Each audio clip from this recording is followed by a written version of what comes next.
Chapter 2. In the 6th year of the judge's rule over the Nephite, there were no conflicts or wars in Zarahemla. But the people mourned terribly over the loss of their relatives and fellow Nephite, over their flocks and herds being killed, and over damage to their farms from being trampled and destroyed by the Lamanite. The disruption was so widespread that every one of them was directly impacted, and they believed God had sent his judgments against them because of their wickedness and abominations. So they were reminded to remember their duty and renewed their commitment to the congregation. Then many were baptized in the Sidon River and joined God's congregation. Alma, who had been ordained by his father Alma as the high priest over the congregation, baptized them. And in the 7th year of the judge's rule, about 3,500 souls joined God's congregation and were baptized. And the 7th year of the judge's rule over the Nephite ended, and there was continuous peace that year. In the 8th year of the judge's rule, members of the congregation began to get proud because of their prosperity, wealth, fine clothing, woven linen, increasing flocks and herds, gold, silver, and all kinds of valuable property, which they gained through hard work. They thought of themselves as superior to others because of these things, and they showed off their wealth to be noticed, hoping to be envied. Now this disappointed Alma immensely, as well as others Alma had ordained to be teachers, priests, and elders over the congregation. Many of them shared the disappointment and concern over the wickedness they could see growing among their people. They regretted seeing congregation members devoted to getting rich and acting prideful, people who valued property over their fellow man, and gave more attention to what they owned than helping others in need. And as entertainment, they randomly began to abuse those who didn't share their views.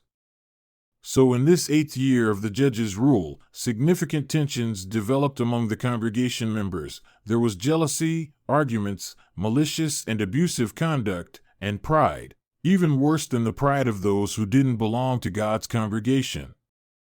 So ended the 8th year of the judge's rule. The congregation's awful example was a big obstacle for those who didn't belong to the congregation, so the congregation began to decline. At the start of the 9th year, Alma could see the congregation's bad behavior. Their terrible example led unbelievers to go from one bad act to the next. That would ultimately result in destroying the people. He also saw great inequality among the people, some proudly exalting themselves, despising others, turning their backs on the needy, the naked, and the hungry, thirsty, sick, and distressed. This discouraged others. But he saw others were humbling themselves, assisting those needing help, sharing their possessions with the poor and the needy, feeding the hungry, and suffering all kinds of troubles and difficulties to obey Christ. They relied on the spirit of prophecy, trusted he would come, and looked forward to the time of his arrival. As a result, their sins remained forgiven. They rejoiced over the resurrection of the dead, accomplished through the will, power, and deliverance from the chains of death by Jesus Christ. Now Alma was very discouraged seeing the pains and troubles of God's humble followers, the abuse piled on them by others, and the growing inequality. Despite his discouragement, the Spirit of the Lord inspired him.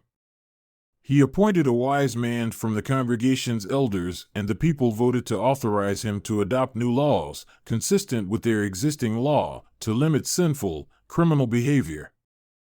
The man's name was Nephia, and he was elected chief judge. He accepted the judgment seat to judge and govern the people. Alma didn't authorize him to be the high priest over the congregation. He kept that office himself. Only the judgment seat was handed over to Nephia.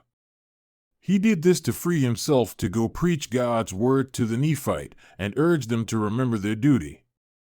He wanted to use God's word to confront all the pride, clever lies, and resulting conflicts among his people. He could see no way he could bring them back to the right way except by directly confronting them with pure testimony of the truth. So at the start of the 9th year of the judge's rule over the Nephite, Alma handed over the judgment seat to Nephiah and devoted himself completely to the high priesthood of the holy order of God, to teaching God's word according to the spirit of revelation and prophecy.